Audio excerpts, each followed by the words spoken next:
You both worked in the fashion industry and studied fashion and textiles. So I think let's just launch right into that, because that's one of the things I'm so excited about talking about, which is, you both have a history of studying and working in the fashion industry. And what was that like for you? And how and when did you shift gears? What was sort of the turning point for you, and what led to the change? Sariah, would you like to go first? Sure. I started out, my undergrad studies in fashion, and I kind of made this promise to me that I was never going to mass produce anything, and I was always going to make pieces myself and one of a kind. And I made it through the program, and I was silk screening my own prints. I was weaving my own fabrics, and it just so happened that Julie Gilhard from Barney's at the time was on my panel for my thesis. And then she approached me afterwards and brought me in to meet with the buyers. And then I just kind of got thrown into the industry in that sense. And then I had to, of course, produce my work, which was not what was my intention initially. And I dealt with a lot of challenges trying to figure that out. How do you take a hand woven or a hand printed piece, and then how do you make 50 of them? How do you make 100 of them? So there was a big learning curve there in the beginning. And, I was, simultaneously freelancing in the industry to kind of fund my business, because I was self-funded. I didn't have any outside funding. So I was manufacturing, my work in the city, and I really wanted everything to be, limited edition, made in New York. It was really important to me to keep everything local. And I was doing that while also simultaneously working for different companies, like big companies. I won't name any of them, but and then just seeing like the practices and like go on in the industry. And there's so much waste. I mean, there's something like 20 million tons of post-consumer waste that's put into landfills every year. And that doesn't take into account, the millions of tons that are, post-production, or like proprietary materials that get burned or thrown in the dumpster or into the landfill. And seeing that waste firsthand after about a decade of working in the industry really was just like, I had to make some changes. When I started out, I was using natural dyes and was producing the work. And, of course, like this was in the early 2000s, and, natural dyeing and all of that was kind of, deemed like really crafty and in a negative connotation. Whereas now it's more widely accepted. But, the boutiques and stuff in LA, they didn't like that, like the pieces were fading over time. And there was a lot of people that were like upset that like the dyes were changing. And, so then I shifted towards, acid dyes. And then like the realization of like, okay, how much pollution these dyes are causing in our waterways, and how that affects, these local communities. And it just, after a while, it's just like, my brand, it got bigger and bigger, and to the point where it was just like, it felt like something other than what I wanted to do. So I took a step back, and I started teaching at Parsons, and I felt like I could make, more of an impact teaching than participating in the fashion industry.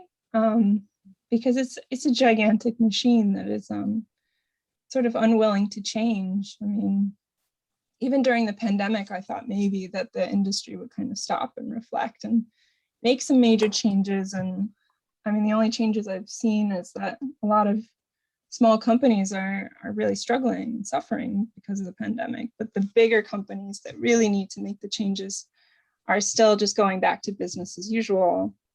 So for me, I had to take a step back from fashion. And I was also affected by climate change firsthand. My studio flooded from Hurricane Irene back in, what was that, like 2011? And then my home was hit by a tornado in 2018, which is a total result of climate change, just this more severe weather. I live in the Hudson Valley, and that's like really unusual. So being displaced for a year and, you know, having my work destroyed, like it really, you know, I was like, okay, like the universe is telling me I need to make changes. I need to work differently. So yeah, I started just working with, you know, existing materials, like all of my leftover materials from my productions, all of these like damaged materials from Hurricane Irene and from the tornado. And I really limited myself. Like I don't buy any new materials. Like everything I have is what I work with from now on. And that's how this kind of body of work got started. You know, the big shift from fashion and mass producing to now just really limiting myself to my materials and working with waste materials or damaged materials, or I'm trying to just figure out a new way of making, a new system of making. And Christi, what about you? You similarly, you have a background in fashion. What led you to make a change, and certain, you know, what led up to that? How and when did you shift gears? Right. I've always been like kind of concerned. I mean, I grew up in South Florida, and so like you could literally see the ocean rising. Like you would go to the beach over, you know, and be like, okay, they're like, you know, pulling sand out from the middle of the ocean and dredging it onto the shore to keep building up the shoreline. And I'm watching the stairs that go down to the beach just like slowly be completely consumed in sand that they've dredged. And so it was like, became very obvious.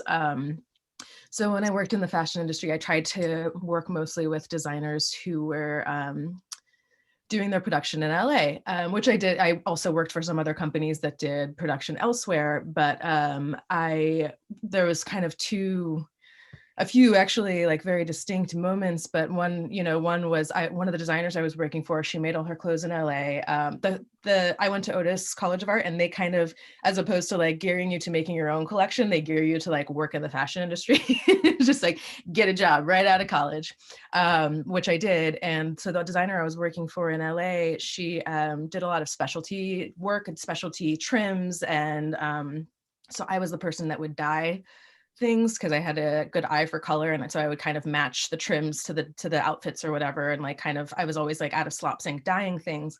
And you know, like one day I came home and I blew my nose, and there was just like the blue dye was like in my nose, and I had the realization that like I was actually inhaling these powders, and like I was doing this on a very small scale, like a couple yards of dye, you know, dyeing a couple yards of fabric at a time.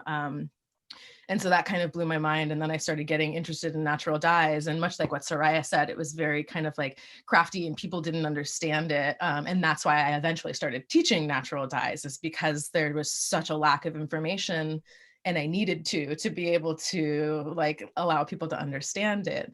But then also working for the same designer and being actually, as opposed to when you're working with a designer that is manufacturing overseas, you don't see the waste. You don't see what's happening. And so working with her and seeing just literally like seeing these trash cans full of fabric, and understanding that like this just goes in the trash. Luckily, she was not as like obsessed with the proprietary information, you know, the proprietary prints and things. And so I would literally just like pull stuff out of the trash bins and like scraps of leather, just like this animal didn't die for it to be half thrown away, you know? And so just that kind of understanding. And as I did more research, learning that like the amount of waste that is thrown out on each garment is about 20% of the fabric, which means that 20% of the cotton grown, harvested, washed, woven is going directly into the trash. And that also means 20% of all the petrochemicals, the polyester garments that are, you know, being spun, dyed, everything are immediately going in the trash. So that was seeing that one trash can in the cutting area of this place and seeing that, like just visualizing it multiplying around the world, was really kind of a shock. And also like later working for a company who manufactured in China and going and being like, oh, I finally get to see what the situation is like over there. And you go there and you're brought to the offices. You don't get to see the factories. At no point are they going to let you see the factories? And that for me was just like shocking. So yeah, that was kind of my interest in, that's where my interest in like, what's going on here? What are we doing? And the interest in education.